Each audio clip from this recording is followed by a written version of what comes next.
가정에서 예배드리시는 모든 분들 위해 살아계신 하나님의 은혜가 함께 하시기를 주의 이름으로 축원합니다. 전쟁이 났다고 하는 소식을 들으니까 마음이 참 편치 않더라고요. 어떤 사람은 자기가 싸우고 싶어서 가기도 한다는데 우리는 그런 수준은 안 되고 답답해요. 이게 전쟁이 나면 한두 사람 죽는 게 아니잖아요. 지금 군인들도 민간인도 많이 죽어서 러시아 사람, 우크라이나 사람 죽은 사람이 몇만 명 된다니까. 먼 얘기라고 생각하지 말고 그 죽은 군인이 내 아들이라고 생각해 봐요. 그게 다리가 잘려나가고 파편에 그냥 얼굴이 망가지고 시력을 잃고 그런 분들이 우리 식구라고 생각해 보면 마음이 갑자기 달라집니다. 이게 전쟁 참 무서운 건데 집을 잃어버리고 집이 없어져 가지고 또는 집에서 살지 못해서 떠난 사람들, 그런 사람들이 1,000만 명이랍니다. 국경을 넘어서 다른 나라로 떠난 사람도 300만 명. 이게 마을이 300만 명, 1,000만 명이죠. 서울시 전체가 1,000만 명이잖아요. 이게 어마어마한 사건이 벌어진 거예요.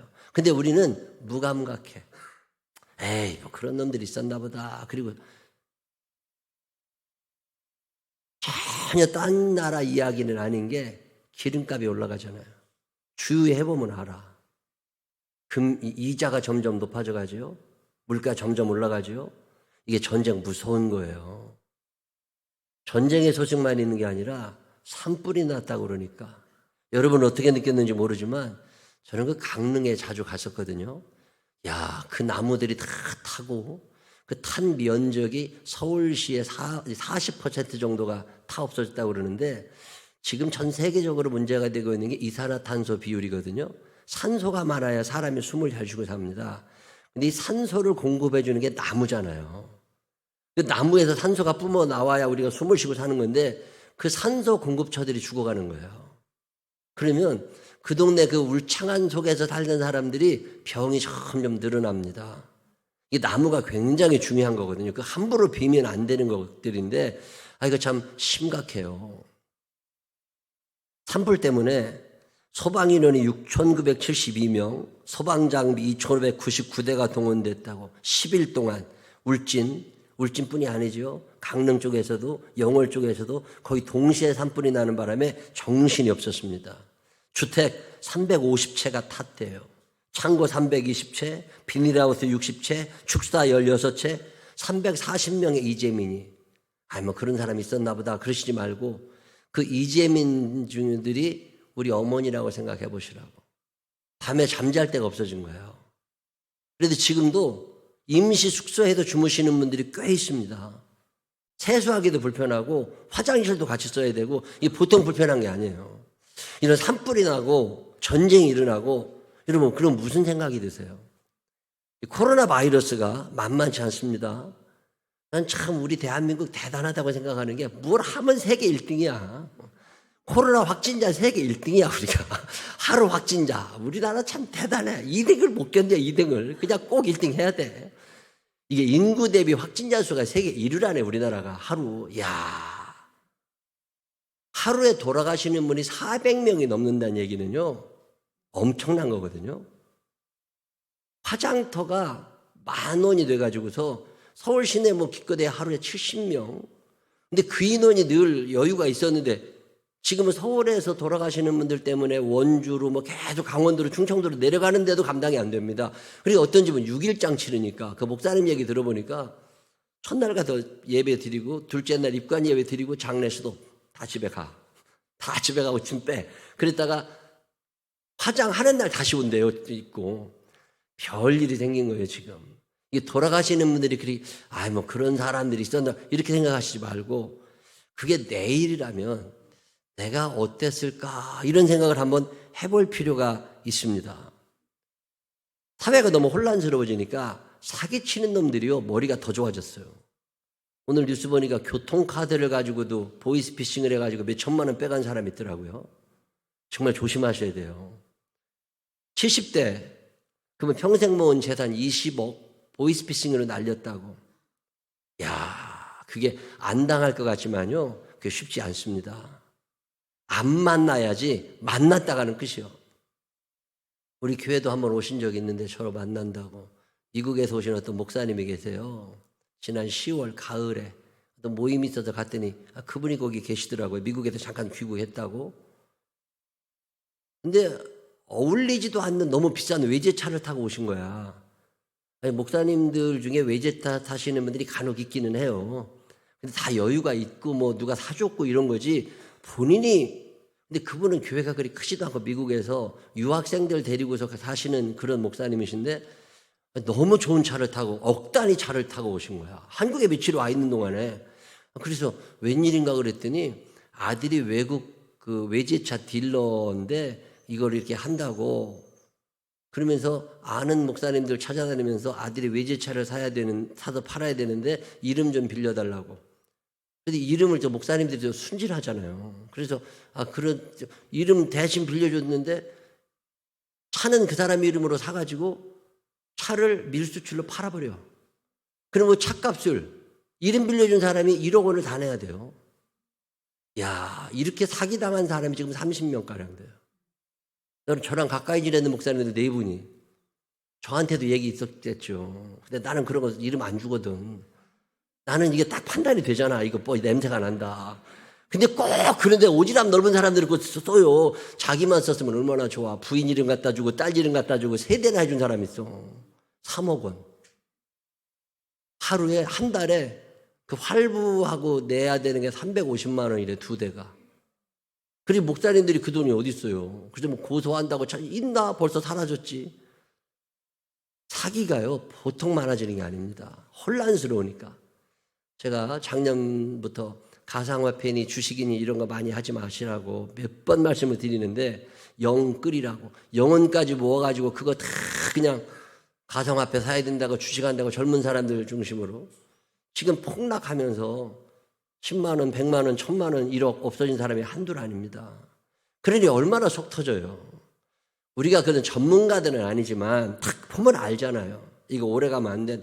내가 돈이 뭐 몇 억 있어가지고 이거 없어도 돼. 그런 건 너라도 뭐라고 뭐 할 일 없지만 피까지 줘가면서 그지 돼가지고서 지금 그 중독성이 있어가지고요. 참 혼란스러운 세상입니다. 저는 이게 혼란스러운 세상을 살아가면서 마태복음 24장을 더러 생각합니다. 마태복음 24장에 보면 예수님의 제자들 데리고 예루살렘에 오셨거든요. 그 예수님의 제자들은 다 촌사람들이잖아요. 이 촌놈들 데리고 예루살렘 성전에 왔더니 어마어마하거든 그 규모가. 눈이 딱 입이 그냥 떡 벌어져가지고 와 예수님 그거 굉장하다고. 서울 처음 올라오시던 날 기억나요? 요즘에 서울에서 태어난 사람들은 몰라. 서울 처음 오던 날, 와, 저는 종로구 청운동에 저희 집이 있었잖아요. 그때 76년도에 서울 올라왔는데요. 와, 밤이 됐는데 가로등이 있는 거야. 새까마야 되는데. 우리 종로구 청운동이니까 그게 청와대 담에 불이 쫙 들어오는데요. 우리 엄마한테 저게 뭐냐 그러는데 밤에도 불 들어오는 그런 게 있디야. 그래서 와, 저게 밤새 켜 있다는 거예요. 얼마나 신기한지 밤에 자다가 일어나서 봤다니까. 아직도 켜있나. 근데 걔 밤새 가로등이 얼마나 신기했나 몰라 나는. 엘리베이터 타던 날 와 가만히 있는데 이게 올라가는데요. 신기하더라니까. 에스컬레이터 중학교 1학년 때가 2학년 때 미도파 백화점 가서 처음 탔는데 얼마나 재밌든지 몇 번 탔다니까 그거 에스컬레이터. 제가 학교 갔더니요, 내 충청도 촌놈이니까 애들이 자꾸 나한테 말을 시켜. 그럼 내가 이래슈 저래슈 그러니까 애들이 와서 나한테 말 시키고 까르르 웃었다. 이 바보 같은 놈들이 충청도 표준말을 몰라. 서울에서나 서울이 표준말이지 충청도 가면 내 말이 표준말이요.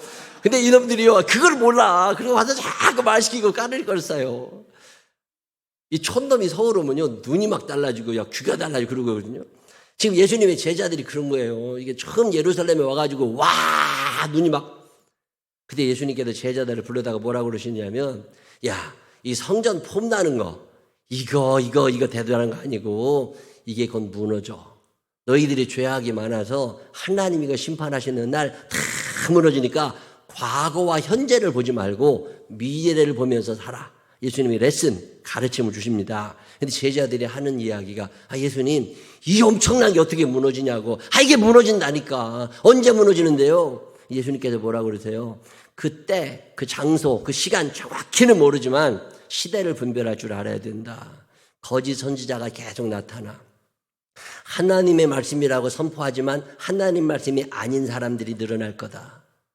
전쟁의 소식이 들릴 거고 기근의 소식이 들릴 거고 요즘으로 말하면 양극화, 서로 끌어내리고 빼앗으려고 하고 그런 소식이 끊임없이 들리고 자연재해가 많아지고 전염병이 생겨나고 그럴 때쯤이면 예루살렘 성전이 무너질 거다.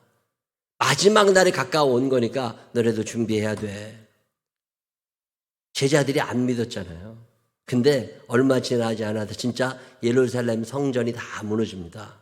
성경에 보면 마지막 날에 대한 이야기가 많이 나와요. 다니엘 목사님 같은 경우 보세요. 다니엘 12장 4절에 다니엘아 마지막 때까지 말을 간수하고 이거를 봉함해. 그러면서 언제가 마지막이 되느냐면 많은 사람이 빨리 왕래하며 지식이 더하리라. 이동 속도가 엄청나게 빨라졌죠. 이동 양도 많아졌죠. 어깨에 칠 만큼 사람들이 많이 움직였었잖아요. 그럴 때가 되면 마지막에 가까워 왔다고 생각을 하라는 거예요. 지식이 더하여질 거다. 옛날에는 조그만 지식만 있어도 먹고 사는데 크게 불편하지 않았습니다. 근데 지금은 알아야 될 게 너무너무 많고요. 법이 너무 복잡해져요. 페이스북 그런 거 하시는 분들 많지만 계정도 없는 사람들 많아. 지금은요 너무 많은 거 인스타그램 그게 뭔지도 모르는 사람도 있지만 그것만 쳐다보는 사람이 또 있어요. 지식이 보통 많이 필요한 게 아니에요. 이거 하루하루 살아갈 때 알아야 될 게 너무너무 많아. 이게 때가 되면 마지막이 가까운 줄 알아라. 바울 목사님이 데살로니가후서 2장 3절에 누가 아무렇게 하여도 너희는 미혹하지 말라. 먼저 배도하는 일이 있고 저 불법에 사는 것 멸망의 아들이 나타나기 전에는 이르지 아니하리니. 이 말씀이 무슨 말씀이냐면 사람들이 점점 안 믿으려고 한다는 거예요. 믿었던 사람도 교회 안 가. 점점 믿음이 식어져가 안 믿으려고 그래. 하나님의 말씀이라고 그래도 들으려고도 하지 않아. 이게 보통 답답한 게 아니에요. 믿으라 했는데 믿어보라 했는데 그런데도 아직 넌 주님 믿지 못하네. 답답하죠. 어떻게 하면 좋을까? 어찌하면 좋을까? 아주 속 터집니다. 믿음 자체를 가지려고 하지 않아. 이게 보통 심각한 게 아니에요. 마지막 때가 되면 믿으려고도 하지 않지만 디모데후서 3장 1절로 보면 내가 이것을 알라. 말세에 고통하는 때가 이르러. 근데 어떻게 고통하느냐? 자기를 사랑하기 때문에 고통스럽고 돈을 사랑하기 때문에 고통스럽고 자랑해야 되는데 자랑할 게 없으니까 고통스러워. 자랑이요 보통 많이 하는 게 아니더만요. 아니 웬 사진은 그렇게 많이 찍는데 사진 찍을 일도 없어 우리는. 근데 맨 그걸 왜 그렇게 찍냐? 언제 보냐 그랬더니 어디다 올려야 된대야. 그래서 누가 그걸 봐야 된대야. 공항은 왜 나가? 비행기도 안 탈 거면서. 그리고 괜히 거기 가서 사진 찍어다 거기다 올려. 인스타그램인가? 그런데도 올리고 페이스북에 올려놓고 막 잔뜩 올린다고. 골프도 안 치면서 골프복은 왜 그렇게 사? 그래가지고 그 옷 입고 또 사진 찍어서 올려요. 자기 이런 사람이. 자기 자랑에 미쳐 살아요. 자기 자랑에. 이게 마지막 때 징조라는 거 아세요? 저는 이런 사회를 살면서 최근에 산불이 계속 꺼지지 않고 전쟁이, 전염병이, 사기꾼들이 경제 양극화가 심해져 가고 이런 복잡할 때 하나님 우리를 사랑하신다면서 우리를 이뻐하신다면서 왜 이렇게 세상이 혼란스럽고 세상에 왜 그런가? 테스형이지 뭐. 세상이 왜 이래? 아니 세상이 왜 이러냐고 하나님께 기도하는데 그때 하나님께서 주신 음성이 아모스 4장 12절이에요. 하나님께서 하시는 말씀은 그런 일이 일어날 때 남 얘기라고 듣지 말고 자 읽어봅니다. 그러므로 이스라엘아 내가 이와 같이 내게 행하리라. 내가 이것을 내게 행하리니 이스라엘아 내 하나님 만나기를 준비하라. 하나님 만나기를 준비하라고 어떤 사인을 하나님이 주고 계시다는 거예요. 너 언젠간 하나님 만나게 돼. 하나님 앞에 단독자로 서게 돼. 그날이 언제일지 언제 주님 다시 오실는지 아는 이 없지만 그날이 오늘이라면 우리 집에 폭탄이 떨어진다면 내가 오늘 세상이 끝난다면 나는 천국 갈 수 있을까? 그날 하나님이 내게 어떤 상급을 주실까? 아니면 꾸중을 하실까? 이런 걸 한 번쯤 생각해 보라는 거예요. 오늘 여러분과 함께 생각하고 싶은 사람이 아모스예요. 이 아모스라는 사람은 지금부터 2760년 전에 이스라엘에 살던 사람입니다. 이스라엘은 남북으로 갈라져 있었거든요. 우리나라가 남북으로 갈라져서 북쪽에 김 아저씨가 있고 남쪽에 이런 것처럼 북쪽에 그때 이스라엘이라는 나라가 있었는데 그 나라의 왕이 있었고 남쪽 유다에 또 왕이 있었습니다. 북쪽에는 예수 안 믿는 사람들이 많았고 우상 숭배하는 사람들이 많아서 신앙생활하기가 참 어려웠어요. 그 북쪽에 아모스라는 사람이 살았습니다. 지식인입니다. 믿음 있는 사람이에요. 가슴이 뜨거운 사람입니다. 하나님의 말씀대로 살고 싶은데 상황이 그렇게 안 되는 거예요. 내가 신앙의 양심을 따라 살고 싶은데 이게 쉽지 않은 거예요. 정계에 진출해서 아니면 어떤 사업을 하면서 신앙의 양심을 따라 살아간다는 게 보통 어려운 게 아닙니다. 아, 이건 아닌 것 같다.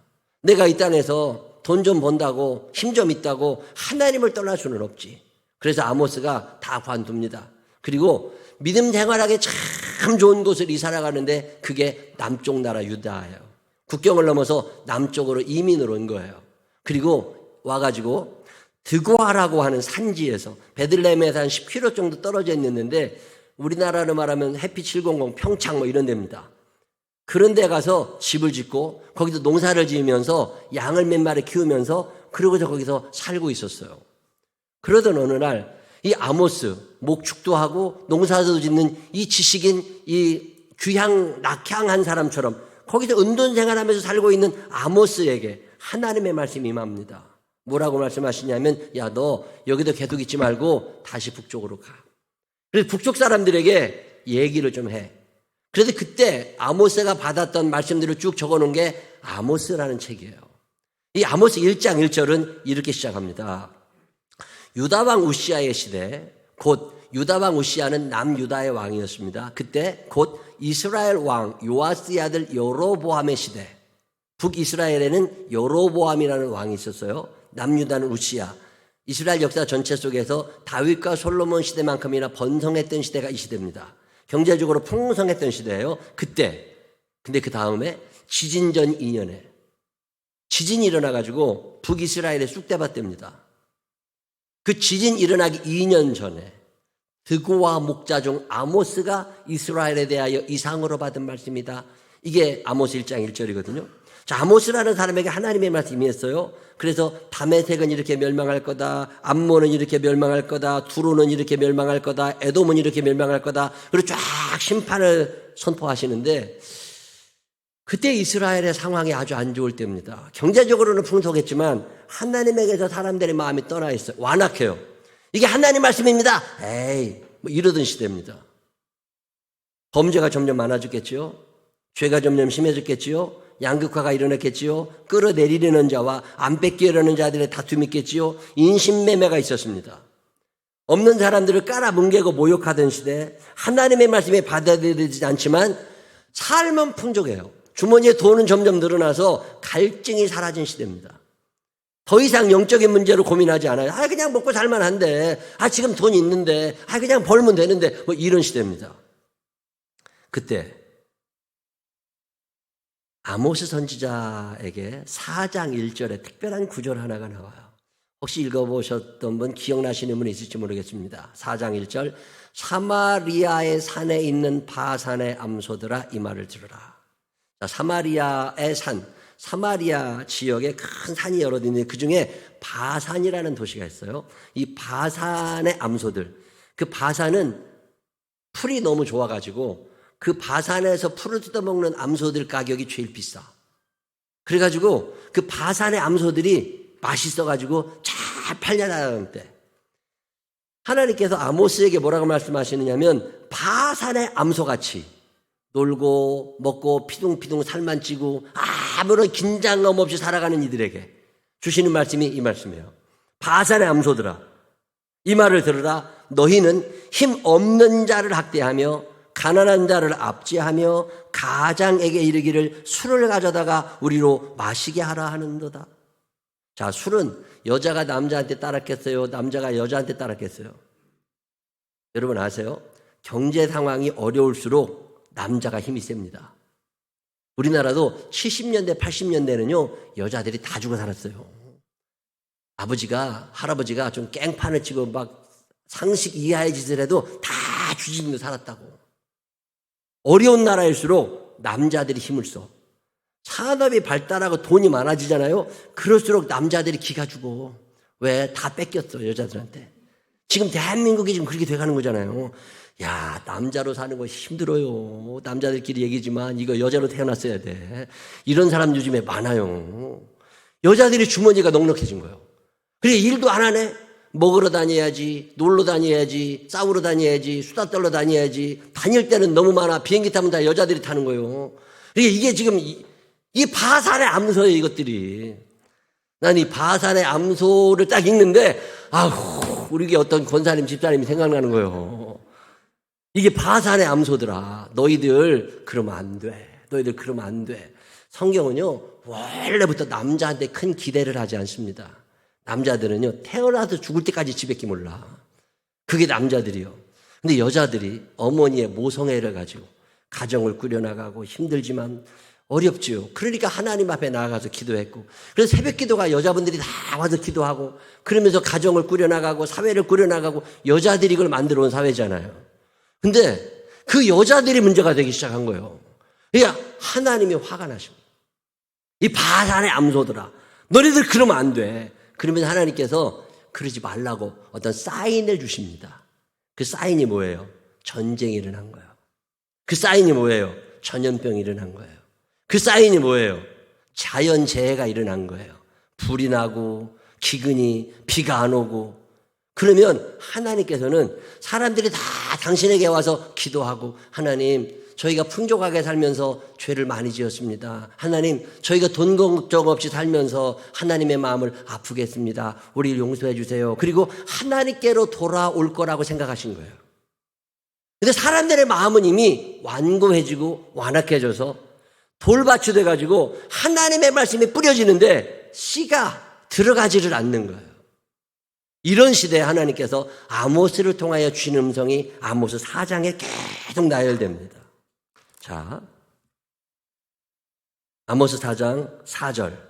너희는 베델에 가서 범죄하며 길갈에 가서 죄를 더하며, 이게 바산의 암소에게 하는 말씀이세요.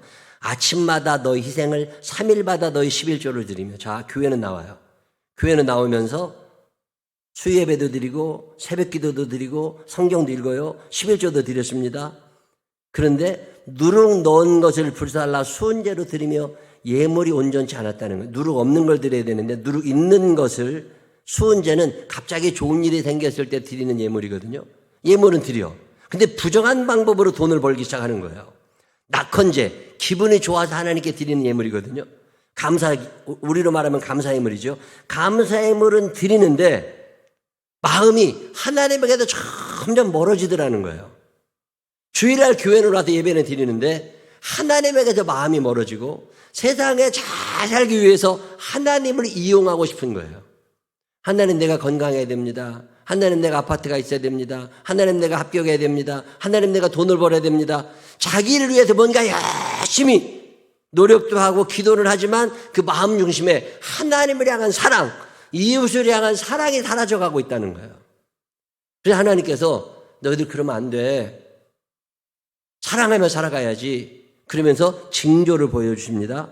자, 7절. 또 추수하기 석 달 전에. 자, 추수하기 석 달 전에는 비가 와야 돼. 근데 비가 안 와. 그럼 어떻게 해야 돼요? 옛날에 하나님께로 와서 하나님, 비를 내려주세요 기도했었거든요. 그래서 하나님께서 추수하기 석 달 전에 내가 너희에게 비를 멈추게 하여 어떤 성읍에는 내리고 어떤 성읍에는 내리지 않게 하였더니 땅 한 부분은 비를 얻고 한 부분은 비를 얻지 못하여 말랐음에, 또 추수하기 말랐음에 두세 성읍 사람이 어떤 성읍으로 비틀거리며 물을 마시러 가서 만족하게 마시지 못하였으나, 그 다음에 뭐예요? 너희가 내게로 돌아오지 아니하였느니라. 하나님은 돌아오라고 어떤 사인을 주신 거예요. 근데 하나님께로 돌아오지 않았다는 거예요. 그게 하나님 마음이 아파. 하나님은 외로움을 타시거든요. 누군가 하나님께 자꾸 찾아가서 기도하고 예배드리고 하나님 뜻대로 살려고 하고 하나님께 기대고 이런 걸 하나님은 너무 좋아하시는데 이제 다 컸다는 거예요. 이제 엄마 필요 없어. 이제 아버지 필요 없어. 내가 내 마음대로 살아. 뭐 이렇게 된 거예요. 너희가 내게로 돌아오지 아니하였느니라. 4장 9절에 내가 곡식을 마르게 하는 재앙과 깐보기 재앙으로 너희를 쳤으며 파충이로 너희의 많은 동산과 포도원과 무화과나무와 감람나무를 다 먹게 하였으나 농사를 지었는데 거두지 못한 거예요. 과실나무를 심었는데 벌레가 나와서 먹어버린 거예요. 자, 그러면 하나님께 도움을 구하고 찾아올 줄 알았는데 어떻게 됐어요? 너희가 내게로 돌아오지 아니하였느니라. 그게 아모스 선지자의 외침입니다. 10절 내가 너희 중에 천연병 보내기를 애굽에 산 것처럼 하였으며 칼로 전쟁으로 너희 청년들을 죽였으며 너희 말들을 노랗게 하며 너희 진영에 악취로 코를 찌르게 하였으나 너희가 내게로 돌아오지 아니하였느니라. 하나님의 마음이 너무 아프시다는 거예요. 내가 이렇게 사인을 하고 신호를 줬는데 왜 너희들은 내게로 오지 않아?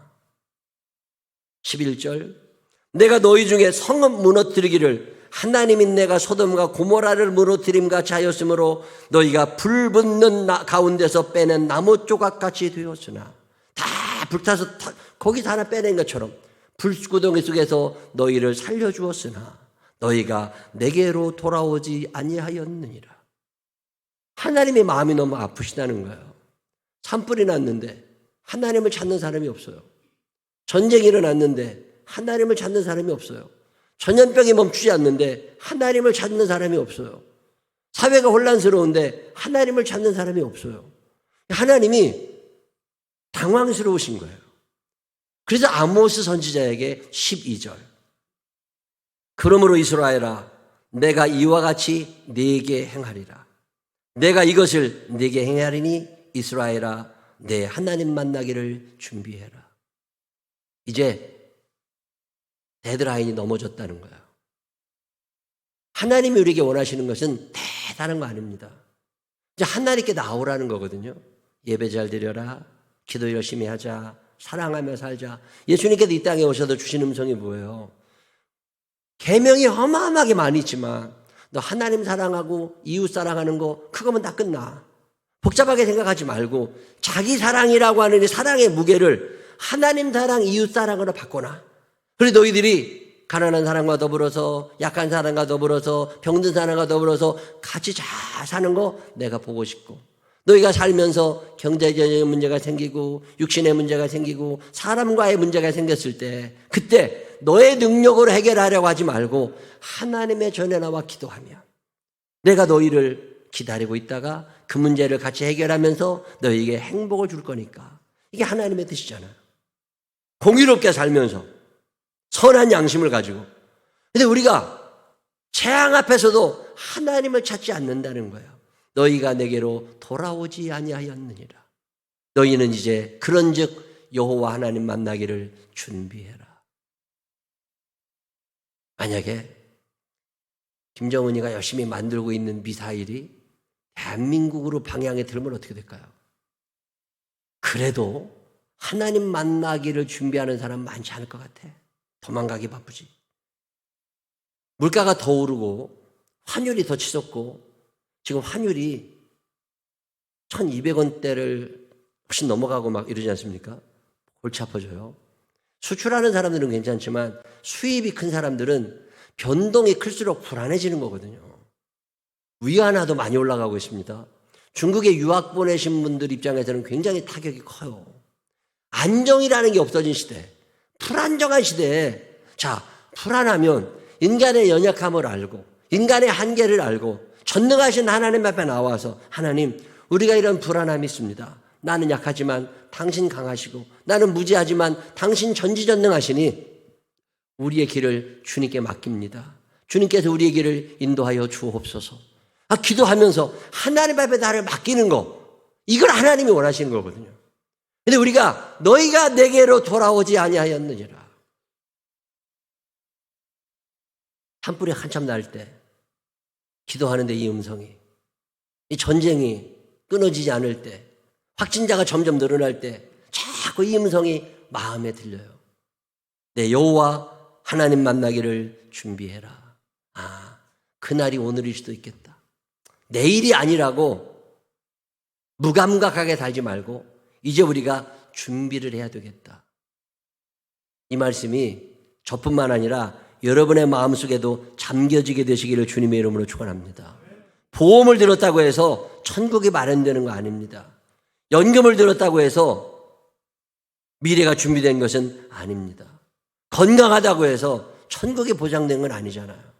적어도 우리는 이 땅에 사는 동안 그 나라를 준비하는 사람들입니다. 예수 믿는 사람들은 이 땅의 끝이 아니잖아요. 어느 좋은 그날 아침에 난 가리라.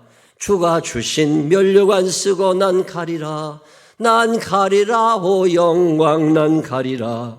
언젠가 할렐루야 그때에 난 가리라. 준비된 사람들. 오늘 예수님은 우리에게 이 말씀을 주십니다. 세상이 흉악해질수록 어지러워질수록 휩쓸리지 말고 너 살겠다고 움츠리지 말고 한 번쯤 혹시 이게 나 믿음 생활 잘하라고 하나님이 보여주시는 사인은 아닌가? 한번 이 생각을 하면서 여호와께로 돌아오라는 거예요. 여호와께 돌아가자. 하나님께 돌아오라고 하시는 사인. 이 말씀이 여러분에게도 있어서 영적인 갈증도 좀 느끼면서 완고함의 시대에 내 마음을 부드럽게 하고 이곳에 하나님의 말씀을 늘 심어서 언제 주님 다시 오신다 할지라도 할렐루야 주님을 맞이할 수 있는 준비된 참된 그리스도인들이 되시기를 주님의 이름으로 축원합니다. 기도하십시다. 하나님 아버지, 혼란하고 어지러운 시대를 삽니다. 나 하나 잘 살면 되지 이런 생각하지 않게 하여 주시옵시고 전쟁 속에서 신음하는 이들도 생각하고 산불 때문에 피해 보신 분들, 억울한 일 당하신 분들, 사기당한 사람들, 전염병, 각양 병들로 아파하시는 이들도 한 번쯤 생각하게 하여 주시옵시고 하나님, 내가 오늘 만약에 죽는다면 하나님이 나를 어떻게 평가하실까? 한 번쯤 생각해 볼 수 있는 우리가 되게 하여 주시옵소서. 내게로 돌아오라고 여러 가지 말씀을 주십니다. 풍족하게도 하십니다. 누리려고만 하지 않게 하시고 나눔도 알게 하시고 하나님의 뜻도 생각하게 하여 주시어서 내게로 돌아오지 아니하였느니라. 이 말씀이 우리의 마음에 있어서 아니 나는 돌아갈 거야 결심도 하게 하여 주시옵시고 오늘 주님 만날 준비를 끝내고 살아가는 우리들 되게 하여 주옵소서.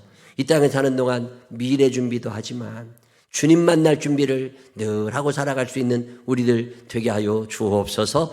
예수님 거룩하신 이름으로 기도드렸습니다. 아멘.